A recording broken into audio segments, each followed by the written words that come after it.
All right. So Saturn's transit on 29th, and it's sitting with Rahu. It's creating a lot of cacophony and hullabaloo, a lot of nonsense noise all over. A lot of doomsday prediction is coming.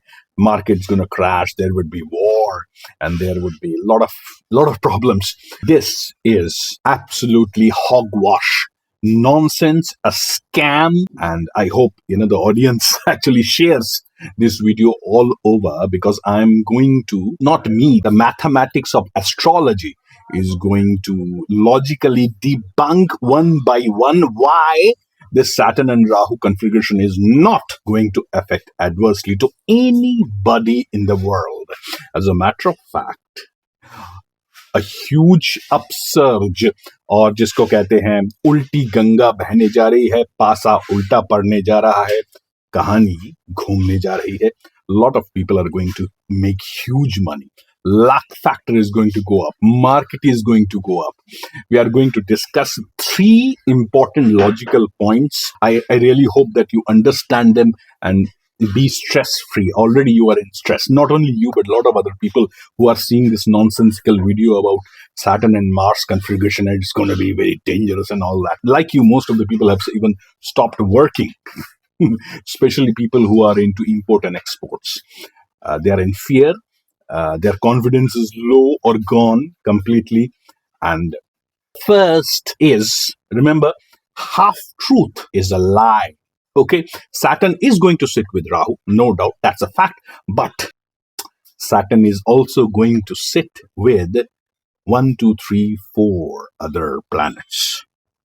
Okay, just picking Saturn and Rahu and doing fear-mongering is the last thing a subject like astrology needs. Believe me, it is already under heavy grinder. Every Tom, Dick, Harry, without any observation, without any calculation, is giving their predictions of doomsday prediction. It's going to be wonderful for a lot of people. Yes, first, as Saturn is going to move into Pisces, it's a big event. Okay, after 2.5 years, it is going from Aquarius to Pisces. A lot of Sarasata is going to begin. A lot of Kantak Shani is going to be there. A lot of Dhaya and all that Shani nonsense. But believe me, Shani is not going to affect most of the people. Why? Very simple. Shani is going to sit with 4 different other planets. Most of them are his friends. And also, Saturn is going to sit with it. In its guru's high degree position. Pisces depositor lord is Jupiter. So Saturn is going to sit with Guru. Its Guru. Okay, that's a karma dharma pati kind of yoga coming on. That's a Raj yoga, by the way, not this nonsense. This is the first. Okay, even though Mercury and Venus are retro, yet they will be direct in a very few days. Saturn is going to sit with a lot of other peoples, not only Rahu. Okay, let's not serve people the half-baked cake and half-truths, and it's a lie. Okay, it's a lie. It's a blatant lie. Second, what about Rahu? Okay, yes, Rahu is going to be there in Pisces for next, at least till May. But remember, Rahu had been sitting here for last 17 months. And Rahu in Pisces is inactive always, because Pisces is the zodiac sign of high grade Jupiter, and also Pisces is the zodiac of Ganga. That is, we had this Kumbh, and since Rahu is sitting in Ganga, it has lost all its let's say negative abilities, negative power to do any harm to anybody, even you. Okay, one precautions is there, of course. If your Pisces, or if your Cancer, or if your Scorpio has some bad planets, whatever the house, you might feel the effect. Okay, adverse effect, but that would also be a bare minimum. Okay, the third point is, which no astrologer is considering, and that is one of the worst things I could think of. I mean, how could astrologers I mean, do this. They need to study. They need to observe very deeply rather than coming to just YouTube and blabbering out nonsenses. There is an exchange of two gurus. Venus is into Pisces in its exalted state. And Rahu, Saturn, Mercury are all the friends of Venus. And Venus sitting in its exalted state as a Shukracharya, as a Daitya Guru, is not going to allow any upadrav, any kind of nonsense, any kind of mischief happening in its Rashi.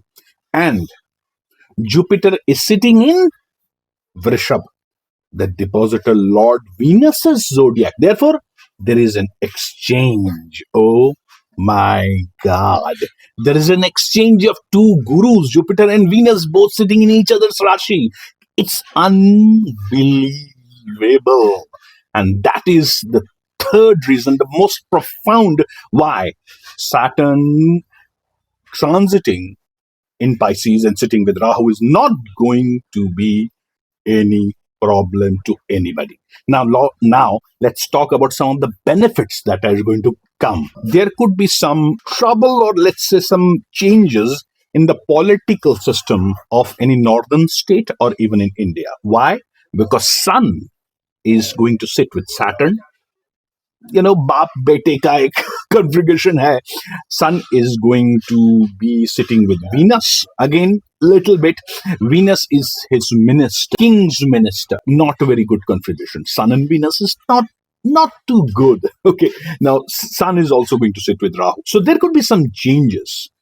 As I said, not too harmful, not too negative, because Venus is not going to allow this kind of mischief happening in its exalted zodiac.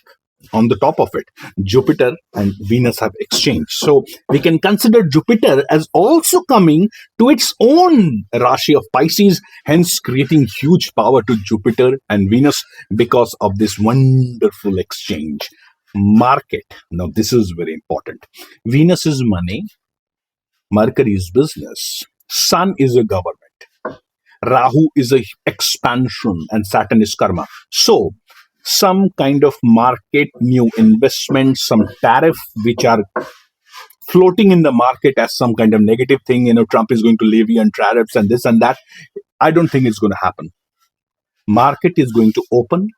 I think, okay, don't quote me on this. I'm not very apt with share market, but I think the market might actually suddenly rush up. New policies are going to come from the government regarding monetary policies, regarding finance and interest. In short, commerce and businesses are going to see a huge rush upwards. But as I said, one should be careful with few things. One is eyes, ears, their elder son, father. Yeah, on 2nd of April, Mars is going to go into debilitation in Cancer. Again, conjuncting with this 1, 2, 3, 4, 5 planets. So there will be 6 planets conjuncting again. Rahu will be pacified or defeated by Mars. Yes, again, if your Pisces, Cancer, and Scorpio have bad planets, you are going to feel some sort of problems. That's for sure. That's 100%. To pacify it, you need to do the remedy of Rahu and Saturn, and thankfully, both are sitting in Jupiter's nakshatra. Okay. Have Ganga Jal, empty stomach. 1. Visit temple with flowers and food items. Do not donate. Do not donate any food items. Rather, do a prasadam of food items. What kind of food items it would be? Very simple. It should be white in color with the little juices like gulab jamun or rasgulla or something like that. All right. Do these. Ghee ka deepak or ghee should be presented to the priest of the temple so that he can do something with it. Okay, ghee would be very important because Jupiter in Venus, Jupiter in Taurus, Venus zodiac is ghee. Okay, you can deal in bullion. So bullion prices obviously is going to go up, and some of are you planning to give your wife a wonderful jewelry gift? If I am not too mistaken, yes, that is a very good remedy as well, to gift jewelry items to your wife. Okay, so, other than that, let's not fall into this kind of nonsensical trap. And the next time when you go to another astrologer and who is actually scaring you with all this Saturn going into Rahu nonsenses, please ask him these three questions. Saturn has other friends. What would be their role? Because you cannot negate the other people, right? Just because you have caught on with Rahu and Saturn and blah blah blah, other planets do not exist, they are banished. That is not true. The secondly, what do you think about the exchange of Jupiter and Venus? And finally, is Rahu really powerful in Venus? These are the three questions. If you ask any astrologer, hopefully that person might change his mind. Okay, so let's move on to your career. This is going to be very interesting with this transit. Okay, and with your permission, I'm going to share this clip of Saturn and Rahu connection that I just had a talk with the public. There would be no details of you, your voice, or your face, and I hope you and the audience, share this with your friends so that nonsense and all this foggy cloud is dispersed with the power of truth and light. All right, remember, half truth is a lie, blatant lie, and they are telling you half truths of Saturn and Rahu. Nothing like this. It's a scam. Okay, so let's move on.